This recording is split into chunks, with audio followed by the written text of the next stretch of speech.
মোৰ কিন্তু ৰৈ থাকিবলৈ মন নাই। জুবিনদাৰ ন্যায়ৰ ক্ষেত্ৰত এতিয়া ৰাজপথত জঁপিয়াই দিবলৈ মন গৈছে। ৰাজপথৰ আন্দোলনত মোৰ জঁপিয়াই দিবলৈ মন গৈছে। কোনোবা অভিযুক্তক ধৰি নিয়ে আৰু ডাইৰেক্ট পুলিচ এক গুলিয়াই দিয়ে। অনুগ্ৰহ কৰি তাৰ আগতে সকলোৱে জুবিনদাৰ ন্যায়ৰ বাবে #justice4Jubin Garg লিখি ভিডিঅ'টো শ্বেয়াৰ কৰি পেজটো ফলো কৰি দিব। কিন্তু মই আন্দোলন কৰিলেও কোনোবাই কয় অখিল গগৈ হাইজেক কৰিছে আন্দোলন। কোনোবাই কৰে নেকি তাৰ বাবে ৰৈ আছো। যদি কোনোবাই লাগে তেন্তে ভালকৈ লাগক। যদি কোনোবাই নালাগে আন্দোলনত তেতিয়াহ'লে অতি সোনকালেই মই আৰম্ভ কৰিম। এই কথাটো আপোনালোকৰ সন্মুখত স্পষ্ট কৰি দিছো আৰু জুবিন গাৰ্গে ন্যায় পাব লাগে। জুবিন গাৰ্গৰ ন্যায় মানে হ'ল হত্যা কৰিলে মৃত্যুদণ্ড নহ'লে মৃত্যুৰ পিনে আগুৱাই দিলে যাৱজ্জীৱন জেল। জুবিন গাৰ্গৰ মৃত্যুৰ সৈতে জড়িতসকল অন্ততঃ যাৱজ্জীৱন জেলত থাকিব লাগিব। আজি মুখ্যমন্ত্ৰীয়ে কৈ আছে ন্যায় কোৰ্টে দিব, কিন্তু ইয়াৰ আগতে ন্যায় মুখ্যমন্ত্ৰীয়ে নিজে দিছে। ইনষ্টেণ্ট ন্যায়, instant justice. Extra judicial client কৰি আইন বশীভূতক হত্যা কৰি লগে লগে ন্যায় দিয়ে। কিন্তু জুবিন গাৰ্গৰ ক্ষেত্ৰত তেওঁক এইবোৰ কোৱা শুনা নাই। মই কিন্তু মুখ্যমন্ত্ৰীক বিশ্বাস নকৰো, মই তেওঁক ছাপোৰ্ট নকৰো। কিন্তু জুবিন গাৰ্গৰ ক্ষেত্ৰত এক্সট্ৰা জুডিচিয়েল যিবিলাক ঘটনা ঘটে সেইবিলাক কিয় ন্যায় দিব খোজা নাই মুখ্যমন্ত্ৰীয়ে? অসমৰ মুখ্যমন্ত্ৰীৰ কেৱল বুলডোজাৰ ন্যায়। যিবোৰ দোষী সৰু ঘটনাৰ দোষী হলেও বুলডোজাৰ লগাই ঘৰটো ভাঙি দিয়ে। অভিযুক্তবোৰে কোৰ্টত দোষী বুলি প্ৰমাণিত হোৱাৰ আগতেই ঘৰবিলাক ভাঙি দিয়ে। কিন্তু জুবিন গাৰ্গৰ ন্যায়ৰ ক্ষেত্ৰত তেওঁ কেৱল কোৰ্টৰ কথা কৈ আছে। চাওক আৰু শুনক অখিল গগৈৰ কেইবাটাও গুৰুত্বপূৰ্ণ ও বিস্ফোৰক মন্তব্য। আৰু শেষত সকলোৱে ভিডিঅ'টো শ্বেয়াৰ কৰি আনক দেখাৰ সুযোগ কৰি দিব। News desk report N8 Assam.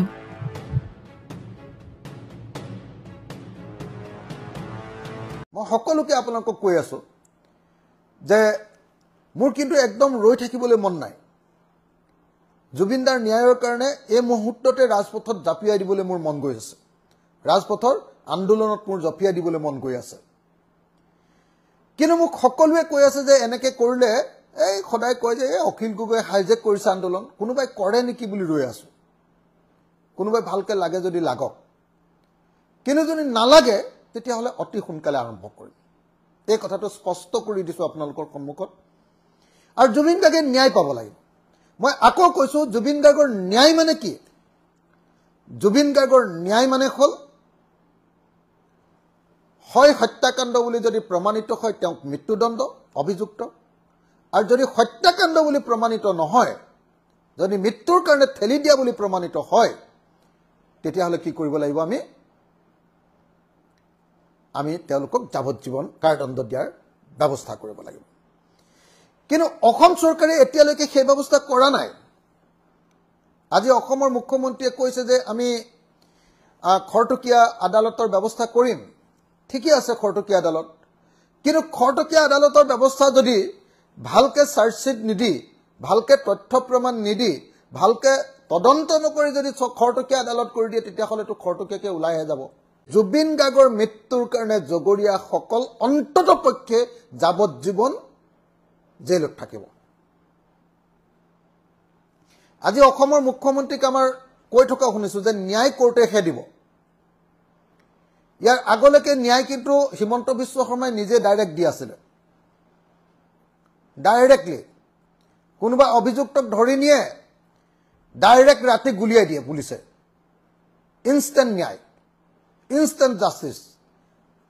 Extra judicial killing কৰি, এক্সট্ৰা জুডিচিয়েল কিলিং কৰি আইন বহিৰ্ভূত হত্যা কৰি লগে লগে ন্যায় দিয়ে।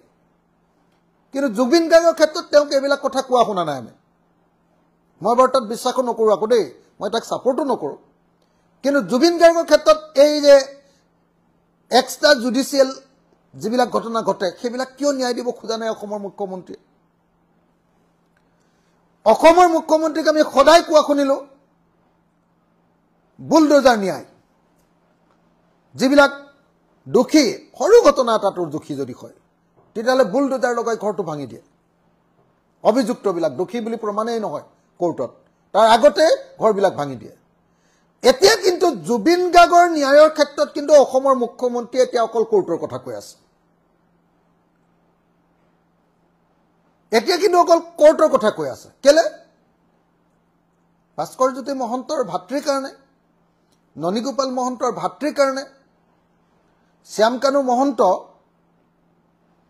আৰএছএছৰ প্ৰধান মোহন ভাগৱতৰ লগত আপোনাৰ লগত একেলগতে লগ কৰি